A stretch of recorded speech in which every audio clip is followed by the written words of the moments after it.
Hi, I'm Brian Barnett, Mayor of the City of Rochester Hills, and as always, thanks for watching. You know, January is a lot of things for a lot of people. It's a new beginning. It's a chance to make those resolutions. Hopefully you're still keeping them, and there's a lot of things that begin to happen at the start of the year. But one thing that January is that you might not know that we want to take just a minute to educate you on is that here in the City of Rochester Hills and across the country, it's Firefighter Cancer Awareness Month. Now we're in the fire station now and want to show you some of the things that we do to not only protect our firefighters during the month of January, but of course throughout the whole year. They are our most valuable resources, working every day for all of you. And there are things we do both in the building proper and in the way we outfit the men and women of the Rochester Hills Fire Department. And here to tell us a little bit about that is Captain Larry Gambato. Captain, thank you for having us here at the Fire Department. And we're in the garage right now in the bay. This is something that we don't have in our home garages. What is this and what does it do and how does it kind of tie into this month? So, Mr. Mayor, this is the Niederman exhaust control system. When the fellows come out for a call, they turn on the apparatus, the system kicks on automatically, draws the exhaust, diesel exhaust, up and out in the atmosphere and away from the members as they're here. That's great. So the truck comes back in, it's connected to this, yep. And when it takes off, you just have to unplug this or pull it off? Automatically. It does? Yep. Interesting. Very cool. So we're taking care of the air and the oxygen in here, but when a firefighter leaves here on the truck and enters the building, yes, they're gonna look like this.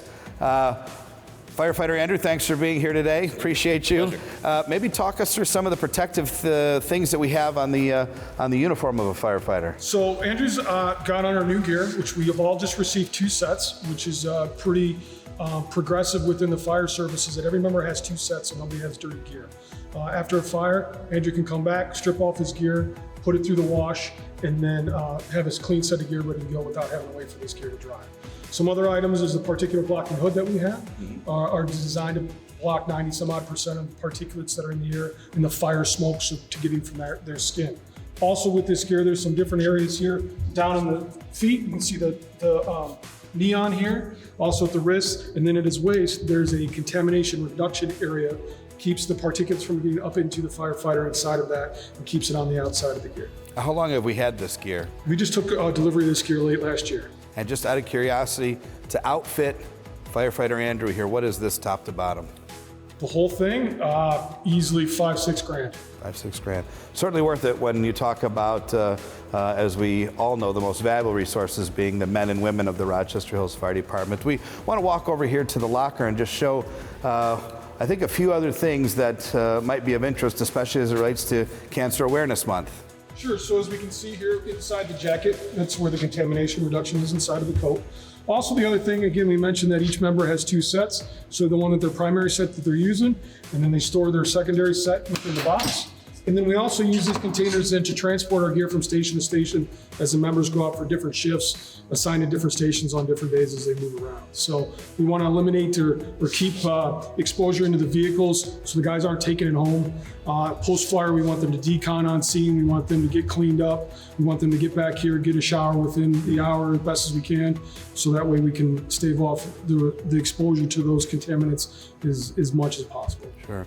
A lot of thought goes into this, a lot of resources, of course, and technology continues to improve, and we keep outfitting our men and women with the best equipment we can possibly find. You know, it's a statistic that, a true statistic that firefighters are much more apt to encounter cancer in their career, obviously from the type of job and the type of circumstances that they surround themselves in. We're grateful for them. I know it's personal to both you and me.